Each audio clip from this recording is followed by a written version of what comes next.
오늘은 러시아 물리학자 바딤 젤란드의 리얼리티 트랜서핑 1권 중 4장 균형, 그 중에 잉여 포텐셜 부분을 읽어보려고 합니다. 출판사는 정신세계사입니다. 잉여 포텐셜. 자연 속의 모든 것은 균형 상태를 유지하려고 애쓴다. 기압이 하강하면 바람이 불어와 다시 균형이 회복된다. 온도의 차이는 열 교환에 의해 보상된다. 에너지의 잉여 포텐셜이 존재할 수 있는 모든 곳에는 불균형을 제거하려는 균형력이 나타난다. 우리는 이것이 너무나 당연한 일이라고 생각하기 때문에 이런 질문을 떠올리기조차 않는다. 왜 꼭 그래야만 하는가? 왜 균형의 법칙이 작용하는가? 이 물음에는 답이 없다. 무릇 법칙은 어떤 이치도 설명해 주지 않는다. 명백한 사실만을 천명할 뿐이다. 자연의 모든 법칙은 2차적인 것이어서 균형의 법칙으로부터 파생한 것이다. 균형의 법칙이 최초의 법칙이다. 아니면 최소한 그렇게 보인다. 그러므로 자연의 균형이 왜 존재해야 하는지를 설명하는 것은 불가능하다. 좀 더 정확히 말하자면 균형력이 어디서 오는지, 그리고 도대체 왜 존재하는지는 설명하기가 불가능하다. 우리가 어떤 현상에 익숙해 있다고 해서 그 일이 꼭 그렇게 일어나야만 하는 것은 아니지 않는가. 우리는 다만 균형의 법칙이 없다면 세상이 어떻게 될지를 추측해 볼 수 있을 뿐이다. 세상이 형체 없는 젤리처럼 변할까? 아니면 지옥의 불길처럼 타오르는 열기로 화할까? 그러나 그런 세상은 이상하다는 것이 균형의 법칙이 존재하는 이유가 될 수는 없다. 그러니 우리로서는 균형의 법칙을 그저 하나의 사실로서 받아들이고 우리를 둘러싼 우주가 얼마나 완벽한지를 감탄하면서 경이롭게 바라볼 뿐이다. 무엇이 이 모든 것을 배후에서 조종하고 있는지는 짐작조차 하기 힘든 일이다. 우리는 행운과 불운을 번갈아 겪는 삶에, 그리고 성공에는 실패가 뒤따른다는 생각에 익숙해 있다. 이것은 모두 균형의 법칙이 실현된 것이다. 성공이든 실패든 모두 균형을 깨트리는 것이 아닌가? 절대적인 균형이란 절대적으로 아무 일도 일어나지 않을 때이지만 절대는 존재하지 않는다. 어쨌든 지금껏 절대적 균형 상태를 관찰한 사람은 아무도 없었다. 우주는 끊임없는 변화와 요동으로 충만하다. 낮과 밤, 밀물과 썰물, 탄생과 죽음 등등, 심지어는 진공 속에서도 기본 입자들이 소멸되고 다시 생성되기를 끊임없이 반복하고 있다. 이 세상은 전체가 펜듈럼의 집합이라고 볼 수 있다. 그 안에서 어떤 펜듈럼은 강하게 흔들리고 있고 또 어떤 것은 힘이 약해지고 있다. 그리고 그 모두는 서로 상호작용한다. 각각의 펜듈럼은 이웃한 펜듈럼들로부터 자극을 받고 또 그것들에게 자극을 준다. 이 복잡한 전체 시스템을 지배하는 근본 법칙 중에 하나가 바로 균형의 법칙이다. 궁극적으로는 모든 것이 균형을 향해 열심히 가고 있다. 당신 자신도 일종의 펜듈럼이다. 어느 날 당신이 균형을 깨고 갑자기 한쪽으로 흔들리기로 마음먹으면 당신은 이웃한 펜듈럼들에게 영향을 미치고 주변에 불쾌감과 소란을 일으킨다. 그러면 그것은 당신에게로 되돌아올 것이다. 행동뿐만 아니라 생각도 균형을 깨트릴 수 있다. 그것은 생각 뒤에 행동이 뒤따른다는 이유 때문만은 아니다. 알다시피 생각은 에너지를 방사한다. 물질적인 세계에서도 모든 것은 에너지의 기반에 있다. 그리고 보이지 않는 에너지 차원에서 일어나는 모든 것은 보이는 물질의 세계에 그대로 반영된다. 우리의 생각이 갖는 에너지는 너무나 미약해서 주변 세계에 아무런 영향도 미칠 수 없는 것처럼 보일 수 있다. 하지만 만일 그랬다면 만사가 지금보다 훨씬 더 쉽고 간단했을 것이다. 그렇기는 해도 에너지 차원에서 실제로 무슨 일이 일어나는지를 추측해 보려고 애쓰지는 말기로 하자. 그것까지 생각한다면 완전히 혼란에 빠질 것이다. 우리의 목적을 위해서는 단순화된 균형의 모델을 받아들이는 것만으로 충분하다. 즉, 잉여 에너지 포텐셜이 나타나면 균형력이 일어나서 이 포텐셜을 제거한다는 것이다. 우리가 어떤 대상에 지나치게 큰 의미와 중요성을 부여할 때 산염 에너지는 잉여 포텐셜을 만들어낸다. 예컨대 두 가지 상황을 비교해 보자. 한 상황에서는 당신은 자기 방의 방바닥에 서 있다. 그리고 다른 상황에서는 당신은 어느 절벽 끝에 서 있다. 첫째 경우는 아무런 문제가 되지 않지만 둘째 경우에는 실제 상황이 당신에게 매우 중요해진다. 한 발만 잘못 디디면 돌이킬 수 없는 일이 벌어질 것이다. 에너지 차원에서는 사람이 단순히 서 있다는 사실은 첫째와 둘째의 경우 양쪽에서 모두 동일한 의미를 지닌다. 그러나 절벽 끝에 서 있으면 두려움이 일어나 당신의 내부에 긴장이 일어난다. 그래서 당신은 에너지장의 불균형을 만들어낸다. 그러면 이 잉여 포텐셜을 제거하기 위해 즉시 균형력이 나타날 것이다. 당신은 그 힘의 효과를 실제로 느낄 수 있다. 즉, 한편에서는 수수께끼의 힘이 당신을 절벽 아래로 끌어당기고 있고 다른 편에서는 어떤 다른 힘이 당신을 절벽 끝에서 벗어나게 하려고 잡아당기고 있는 것이다. 결국 두려움에 의한 응용 포텐셜을 제거하기 위해 균형력은 당신을 절벽 끝에서 멀어지도록 잡아당기거나 혹은 당신을 절벽 아래로 떨어뜨려 그 상황을 끝내야 한다. 그러니까 당신이 절벽 끝에 서 있는 동안 느끼는 것은 이 균형력이 작용한 것이다. 에너지 차원에서는 모든 물질적 대상이 동일한 의미를 지닌다. 단지 우리가 그것들의 특정한 속성을 부여하는 것이다. 좋음, 나쁨, 행복함, 슬픔, 매력적임, 혐오스러움, 선함, 악함, 쉬움, 어려움 등등으로 이 세상에 존재하는 모든 것이 이런 식으로 우리의 평가를 받는다. 평가 그 자체는 에너지장의 불균형을 일으키지 않는다. 당신이 안락의자에 홀로 앉아 있으면서 그 상황에 대해 평가를 내린다고 하자. 여기 앉아 있는 것은 안전하지만 절벽 끝에 서 있는 것은 위험해. 하지만 지금으로서는 그런 평가가 당신과는 무관하여 불안을 일으키지 않는다. 당신은 그저 그 상황에 대해 어떤 평가를 내리는 것이고, 그러므로 균형은 어떤 식으로도 깨지지 않는다.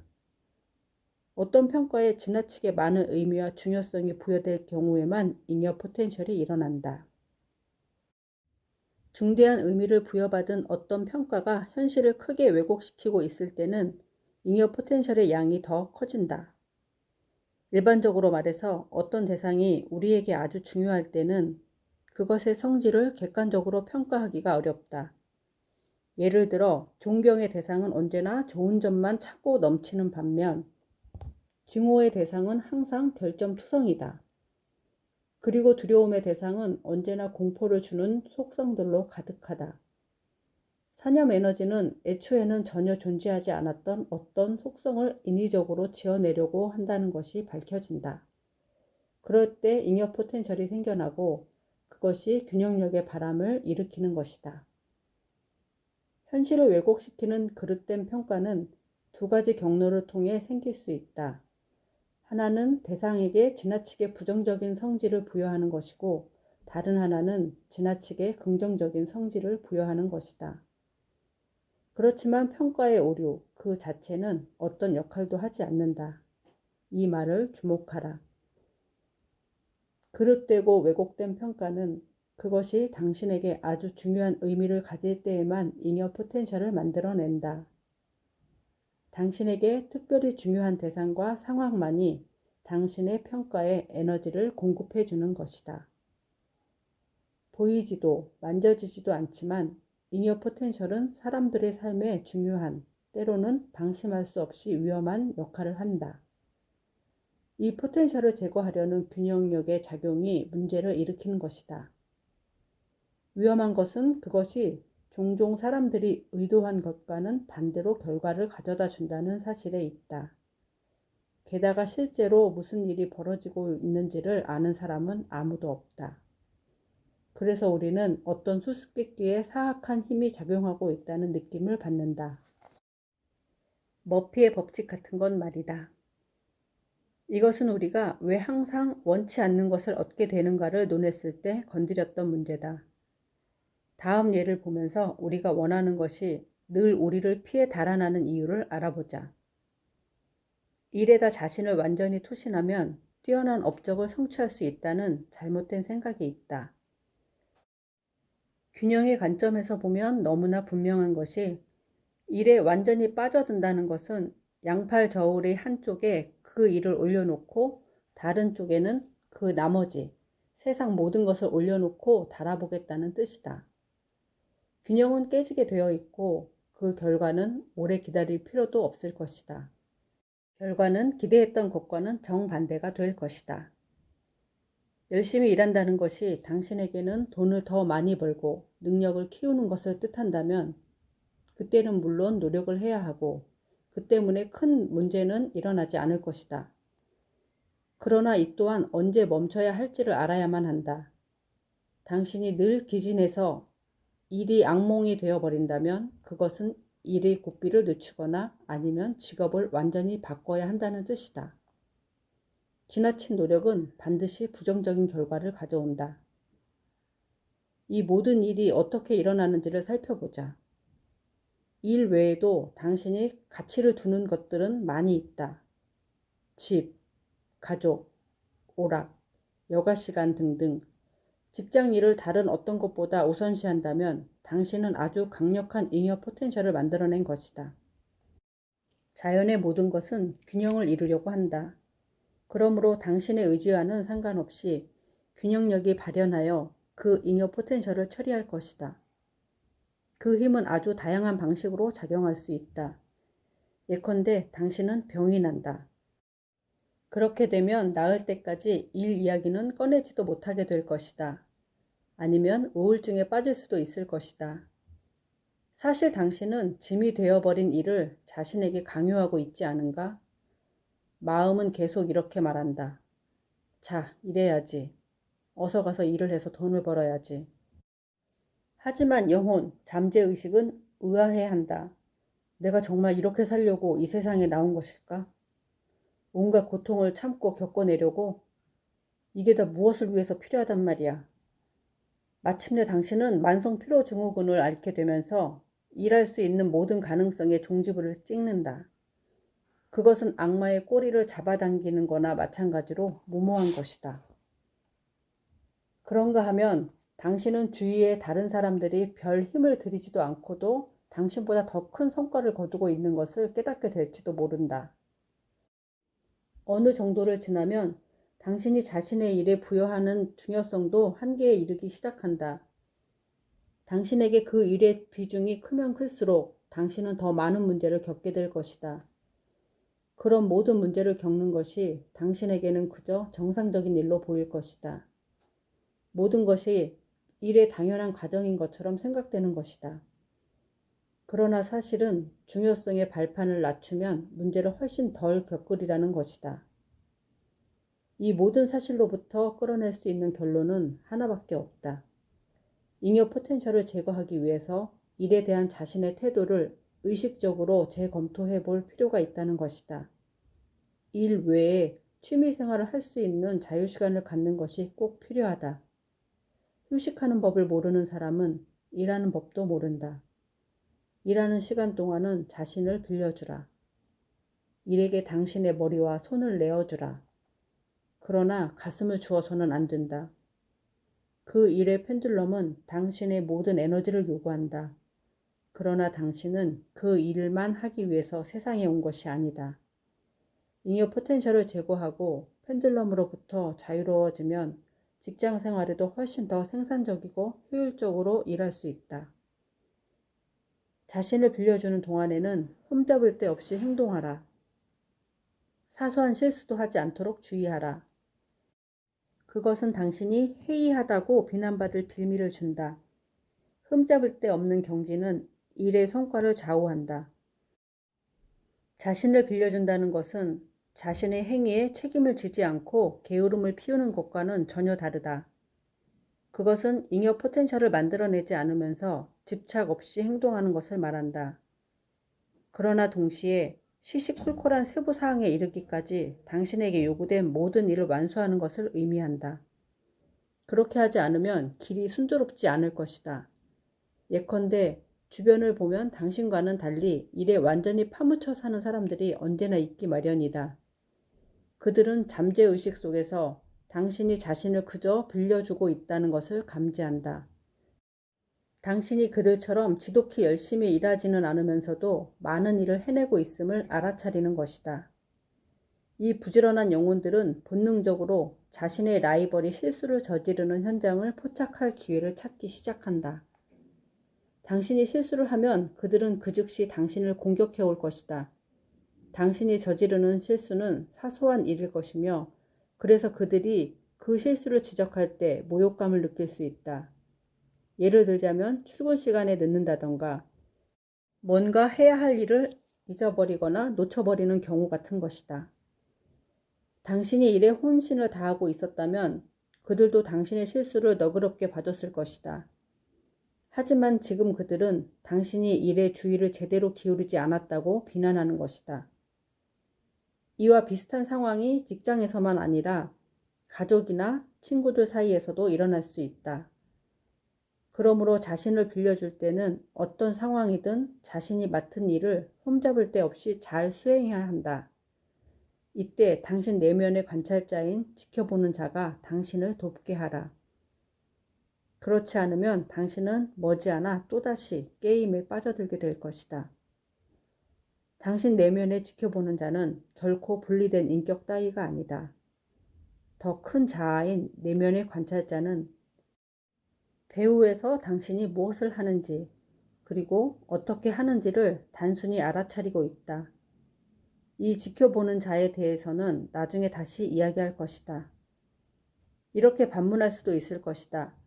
잉여 포텐셜을 막기 위해 과도하게 일하기를 피해야 한다면 자신의 일에 가슴과 영혼을 바치라는 말은 어떻게 받아들여야 하는가? 그것은 그 일이 어떤 종류의 일이냐에 달려있다. 일에 완전히 투신하라는 말은 오직 그 일이 당신의 목표인 경우에만 정당화될 수 있다. 당신의 목표라는 말과 그런 목표를 갖는다는 것이 무슨 의미인지에 대해서는 나중에 논하기로 하자. 당신의 일이 곧 당신의 목표인 경우 그 일은 당신을 성공으로 이끄는 터널처럼 작용한다. 다른 누군가를 위해 일하는 것과는 대조적으로 그런 일은 신명을 불어넣어주고 기쁨과 영감과 만족감을 준다. 당신이 자신의 일에 대한 확신을 가지고 이렇게 말할 수 있는 보기 드물게 행복한 영혼들 중 한 사람이라면 당신은 그 어떤 것도 걱정할 필요가 없다. 이 모든 말은 공부에도 완벽하게 적용된다. 우리는 매사에 균형의 원리를 따라야 한다는 결론에 도달할 수 있는데요. 그렇지만 균형의 중요성도 내려놓아야겠습니다. 균형 요약본을 읽어보도록 하겠습니다. 어떤 평가에 중요성이 부여될 때에만 잉여 포텐셜이 창조된다. 당신의 고유한 중요성만이 당신의 평가에 에너지를 공급한다. 평가가 현실을 왜곡시키면 포텐셜의 강도는 증가한다. 균형력은 잉여 포텐셜을 제거하는 방향으로 작용한다.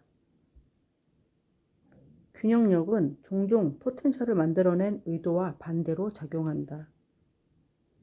자신을 빌려줄 때 모든 일을 흠잡을 데 없이 잘할 수 있도록 내부에 지켜보는 자를 일깨워 당신을 돌보게 하라. 불만족과 비난은 언제나 균형력을 돌려서 당신에게 맞서게 한다. 습관적인 부정적 반응은 긍정적인 에너지 전송으로 바꿔놓아야 한다. 조건 없는 사랑이란 소유나 숭배를 바라지 않는 찬탄이다. 조건을 세우고 비교하는 것이 의존적 관계를 만들어낸다. 의존적 관계는 잉여 포텐셜을 만들어낸다. 이상화와 가대평가는 항상 신화 파괴로 끝난다. 사랑의 응답을 받으려면 소유욕을 버려야 한다. 경멸과 허영심은 반드시 대가를 치르게 되어 있다. 자신의 우월성을 확인하려는 욕구에서 해방되라. 자신의 결점을 숨기려는 노력은 그 반대의 결과를 가져온다. 모든 열등감은 당신만의 장점과 덕성으로서 보상된다. 목표의 중요성이 크면 클수록 거기에 도달할 가능성은 더 적어진다. 중요성의 포텐셜과 의존성의 포텐셜이 없는 소망은 이루어진다. 모든 죄책감과 자신을 정당화하려는 욕구를 거부하라.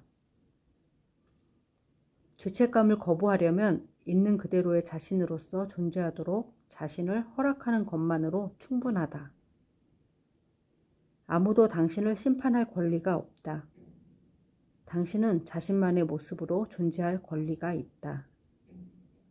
돈은 목표를 향해 가는 길에 부수물로서 스스로 찾아온다. 돈은 사랑과 관심으로서 맞이하고 걱정이나 미련 없이 보내라. 내적, 외적 중요성을 거부함으로써 선택의 자유를 얻으라. 중요성이야말로 소망 성취의 길의 유일한 장애물이다. 장애물을 넘어가려 하지 말고 그것의 중요성을 감소시키라. 염려함 없이 보살피라.